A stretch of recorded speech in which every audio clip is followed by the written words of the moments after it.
Welcome to Lake Matters, the only show that's devoted entirely to issues surrounding your Lake Norman region. We hope that you'll be informed, inspired, and entertained. So sit back, relax, and enjoy the show.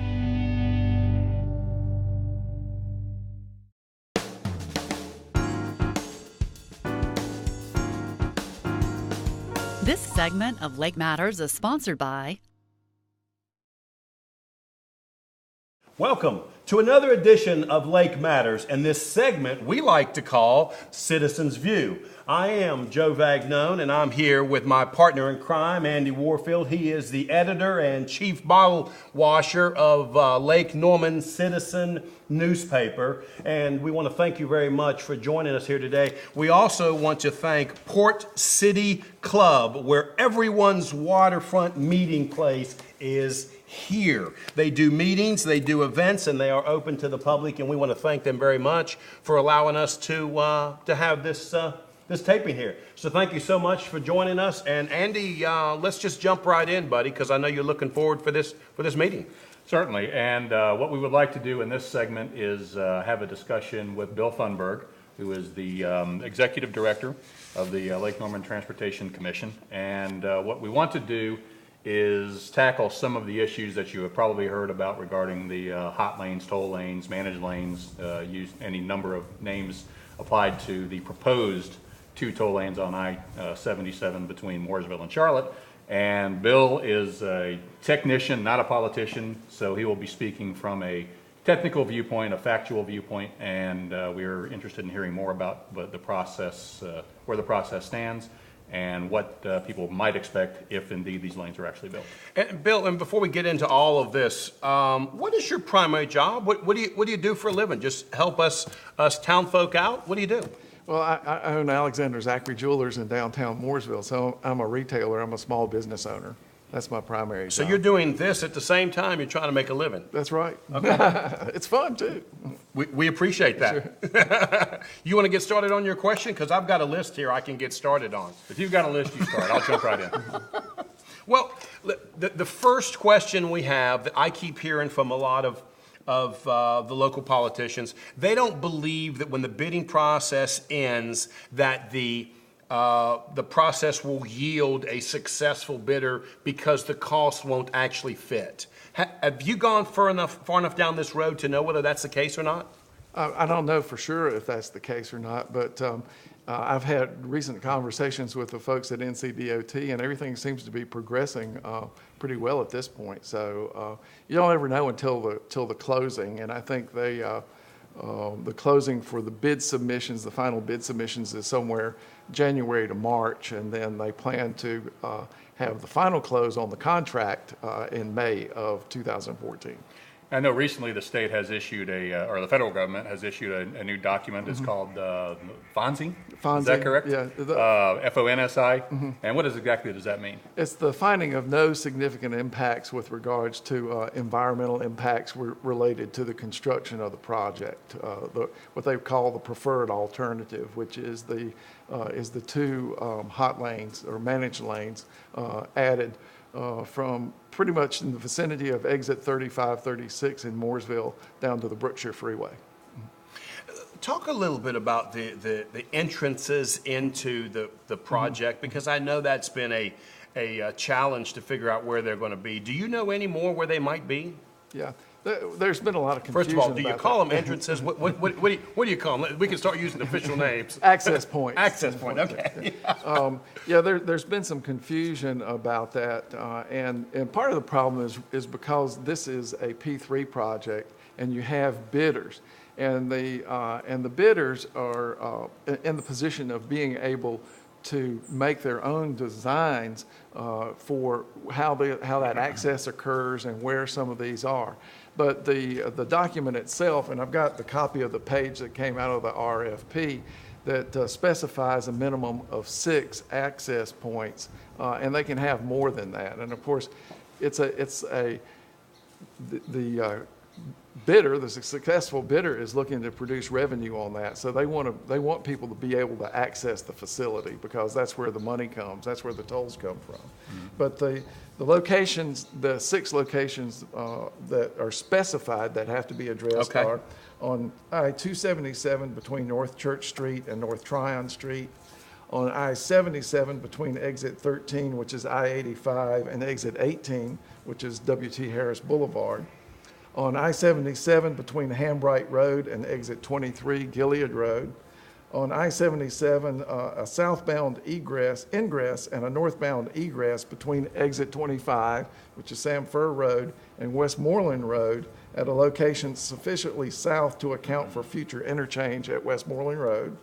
On I-77, a southbound ingress and a northbound egress between exit 31, which is Langtree Road, and exit 33, which is Williamson Road, and I-77 directly south of exit 35, which would be the entry at the northern point. So those are the minimum number of access points required. Those 3 access points closer to downtown. I noticed in the access points farther north, you mentioned ingress and egress. Not necessarily so with the southernmost access points. How does that work exactly down there? Well, one of them is going to be a direct access to the hot lanes off the Brookshire Freeway. So that will be ingress and egress at that point. So it'll be a flyover that will be constructed. And that's going to be one of the interesting things to see how the bidders are going to design that particular point right there where it meets with I-277. So if I understand you correctly, there may not be a way in and out in the same place. They could change that if they need to. Yes. So it's going to be, there'll be a northbound and a southbound. They may just be in slightly different locations. And NCDOT has agreed to work with CATS to be sure that the access to the park and rides and access for the transit system is protected at these particular access points, in ingress or egress. So there's going to be a continuous dialogue between CATS and NCDOT as the construction takes place. Yeah, it's interesting. As many stories as we've written on this process and tried to lay out the details, some folks might say that we're pro-toll. We're more interested in just laying out the facts of the program as it's being designed and let people decide for themselves if they like it or not. But one of the things that we hear from readers and other people who call and email in is the confusion that the entire interstate is going to be tolled. And obviously that's not the case. We are talking about only 2 new lanes. One of them is the existing HOV lane, correct? And then 1 additional lane. But describe how the tolls are going to work in relation to the general purpose lanes. Well, the general purpose lanes, and this is a point that sometimes gets lost in the conversation too. As the construction is taking place with the addition, added 2 managed lanes, which will have a toll, the general purpose lanes will be resurfaced and rehabbed and brought up to current highway standards, including making the larger and heavier shoulders, emergency shoulders in the areas where there's insufficient shoulders. So that whole facility will be rehabbed, general purpose lanes and managed lanes. But the managed lanes at these ingress points will have transponders on the car, and there'll be a radio signal that comes from that transponder, which is picked up by the receiver, and that's how the tolls are generated. There are no toll booths. Nobody has to slow down, speed up, or anything else. So it's a seamless process, and it's all handled electronically. And if you don't, I'm sorry, Joe. If you don't have a transponder, how are the tolls enforced for people, say, driving through from Ohio to South Carolina and beyond? Your license plate's photographed and you're sent a bill about 30 to 60 days later. Okay. That was my question. You and I. Great minds. We've been doing this enough now that daggone, he's taken my thunder away from me. So, let's talk just a little bit about the concept of managed lanes, and that it should relieve general lanes between 15 and 20%. That's kind of what I hear. Is that a true statement? Does that seem to be about right? That's correct. I have a really hard time understanding why there's a group of people that can't get behind this when you look at it from how I see it, which is a purely market-driven system. If you want to use the road, use them. If not, how does it affect me? What changes for my wife who drives to downtown Charlotte every single day if she chooses not to get on those managed lanes? What's affected for her? Well, initially, early on, probably in the first 6 years or so, she will face reduced congestion in the general purpose lanes. About that 15 to 20%. About that 15 to 20%.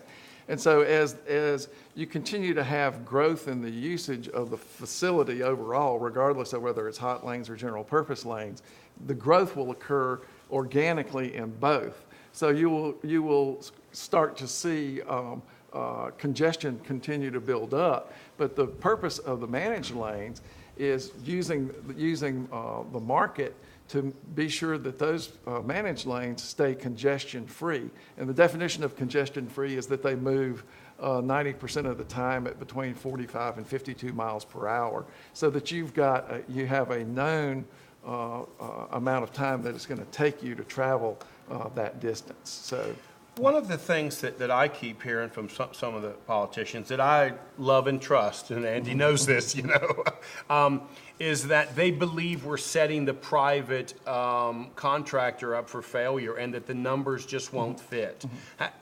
How much thought has been given to that fact that people will not use that managed lane enough and that we'll end up with this challenge in 10 years, 20 years, or whatever it may be, or 5 years or whatever? Well, there's been a great deal of thought given to it, and the way it operates is this. First of all, if you and I are in business to build a revenue-generating facility, and we're going to be investing $500 million of our money, we're going to do a considerable amount of due diligence to be sure that those revenue projections that we need are going to be there. So the individual bidders are going to be doing a significant amount of their own due diligence to determine what they think the revenue numbers are going to be. And then they're going to cut that by 20 or 30% or whatever to give themselves a cushion. One of the other things is that there is required to be a reserve held by the successful bidder in case there's a recession or something like that, and we see a downturn in the usage of the facility. You have to plan for these things because there's going to be a hurricane every once in a while. There's going to be a recession every once in a while. So that reserve fund don't say that. That reserve. We're still trying to get out of this. But don't say it. That reserve fund is going to be there for those kinds of situations. So there are going to be as many. I don't want to say stopgaps, but as many reserves in place to be sure that the facility continues to work that you can possibly have to make it successful. And it probably merits being pointed out that these are multinational conglomerates that do these sorts of projects around the world. So when it comes to estimating the value of the projects, they probably know more about what they're doing than the state of North Carolina would know. Yes, and most of them have successful projects all around the world. But that brings up a different point. And a lot of people have said, well, what about you're selling our assets to foreigners? It's a lease. It's a 50-year lease. The state never loses ownership. The citizens of North Carolina never lose ownership of the facility. And 9 times out of 10, these organizations are composed of not just the foreign entity, but partners within the United States that are going to be the ones that build the facility, that provide the equipment. And so they partner on these things. Well, I think the term lease and ownership also imply liability on the part of the ownership, which would be the citizens of North Carolina. In the event that the project were to default after 10, 15 years, the contractor can't keep up. They're not making enough revenue to pay for the facility. What happens then? It comes back to the state of North Carolina, and what happens then is that if bonds were sold, for example, the bondholders, once that reserve is applied, and is distributed, the bondholders are on the hook for whatever is left, and the state of North Carolina has the facility pretty much free and clear, except for there's a few little things in there with regards to operations and maintenance that have to be recovered. And this is a $500 and something million contract that has to be reviewed. Who's doing that? Because you and I aren't qualified to do that. I don't know about you. I'm not qualified to do it. Let me phrase that. Are you qualified to review that contract? Not the entire document. Who's doing that on behalf of my town and the Huntersville and Mooresville and so forth? Well, with regards to the specifics about the technical operations and the facility, the Metropolitan Planning Organization has had a technical team in position since the beginning that has been working through the technical issues with the state of North Carolina that go into the RFP, just like these access points, just like the being able to protect the interests of cats with regards to using the facility and those kinds of things. So on the technical side, the citizens of the region have been represented by their MPO and the transportation professionals in the region. And so that's been in place.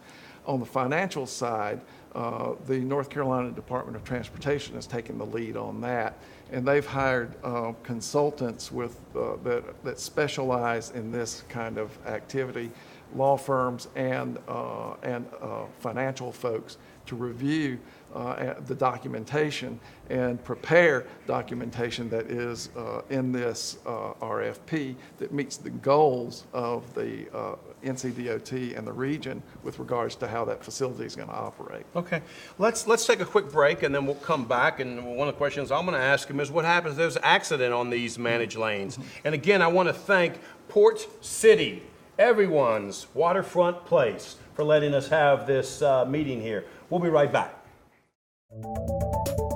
We hope you enjoyed watching this segment of Lake Matters. You can view the entire interview on the Lake Norman Citizen website or Lake Norman Currents website. Welcome to Hendrick Luxury Auto Mall at North Lake, home to BMW, Mercedes-Benz, and Lexus. With a combined total of over 125,000 square feet of luxury spread across 50 acres, the Hendrick Luxury Auto Mall will be more capable than ever of exceeding your expectations. At these 3 brand new state-of-the-art facilities, we will offer the same world-class sales and service that has made Hendrick Charlotte's premier Highline dealer group. Mercedes-Benz, the best or nothing. Come experience Mercedes-Benz of North Lake, where we treat you like family. BMW is the ultimate driving machine. Come visit us at Hendrick BMW North Lake for your ultimate buying experience. Here at Hendrick Lexus North Lake, we celebrate the passionate pursuit of perfection.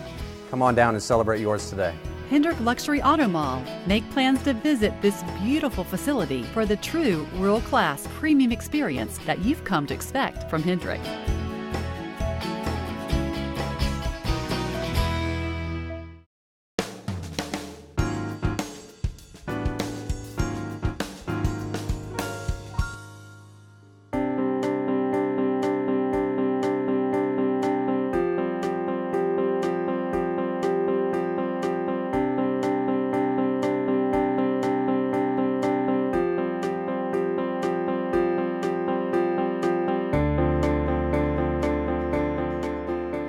I'm Sharon Simpson. I'm publisher of Currents magazine of Lake Norman, and I am just thrilled to be sitting here at the beautiful Trump National Golf Club with Eric Trump, who is the VP of Development and Acquisitions for Trump Organization, and we are just thrilled for you to be here today. It's great for you guys to be here. Yeah, so, love your magazine. I was on the cover about a year ago, and obviously we were honored by such a great community you have here, and North Carolina is an amazing state, and it's just our pleasure. Absolutely, and we're so proud that you've chosen this area to kind of call home, at least for a while. Thank you. And I'm curious, how did you find out about Mooresville, North Carolina, and Lake Norman? Well, we've been looking at this course for a long time, and this course has something incredibly special, and that's Lake Norman, right? One of the biggest lakes in the country.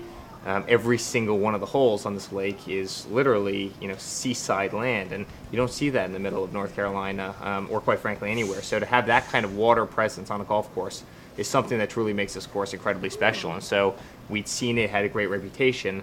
And as soon as I got down here, and as soon as my father got down here, we saw we could turn this into something that was so incredible.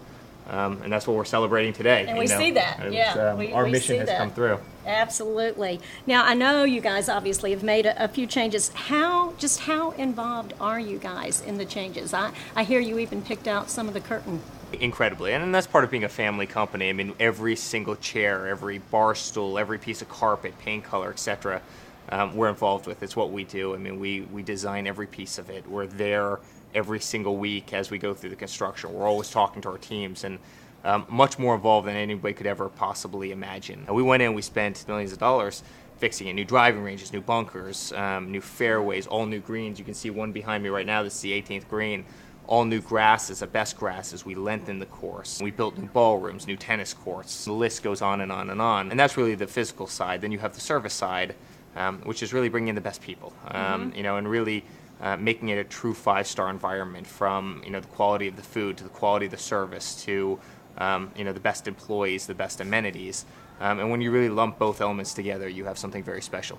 How important do you see your interpersonal reaction with the staff that often? I'm here every couple weeks. Oh, are you? Wow. And it's so important. And again, as you go through that building phase, there's nothing better than being able to demolish a wall and relay out a room and make little tweaks, as a project's progressing. And if you're not here all the time, it's kind of hard to make those changes. And it's also hard to find the right people. You have to be there. You have to try the food. You actually have to use the asset. That's when you can pick out little flaws that you want to improve and make better. And that's really what makes us great at what we do. Now, how often do you get to play the course? Yeah, well, I wish I played more golf. I keep telling my father, the day I became a scratch golfer, you probably want to fire me because I'm doing something wrong. But I love playing the course. It's an amazing course. It's a challenging course, but incredibly beautiful course. So it's really a special place out there.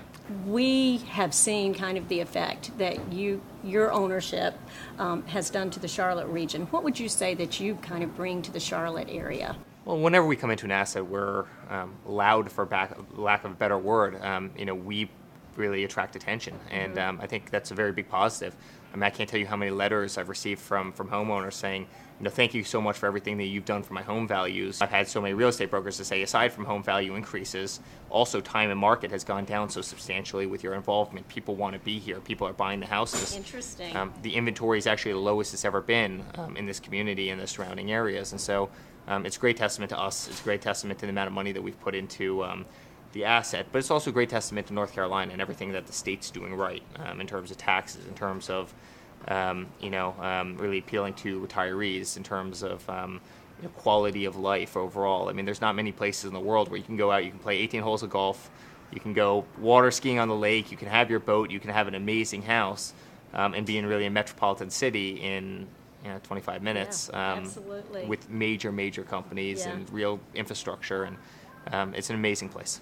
What might be your plans for buying a piece of real estate out in the Mooresville, North Carolina area? So I think my fiance asks me the same question every week. She's actually from North Carolina. Really? So she would love nothing more than to have a little weekend getaway down here, right here in the community. But obviously I'm based out of New York. I love it. We're seriously considering buying a house here. We love this area. We love spending time at this asset. It's just so beautiful. The people, and I mean this sincerely, maybe it's the Southern charm. The people are some of the nicest people in the world. I mean, I just have developed so many great friendships with so many members and so many people in the surrounding areas. It's a place that we'll spend a lot of time for a long time to come. Great. Well, I'm glad to hear that. I really want to thank you so much for your time. We are just thrilled to be able to call you guys our neighbor. It's really an honor and a privilege, and with what you guys have done, it's just really amazing.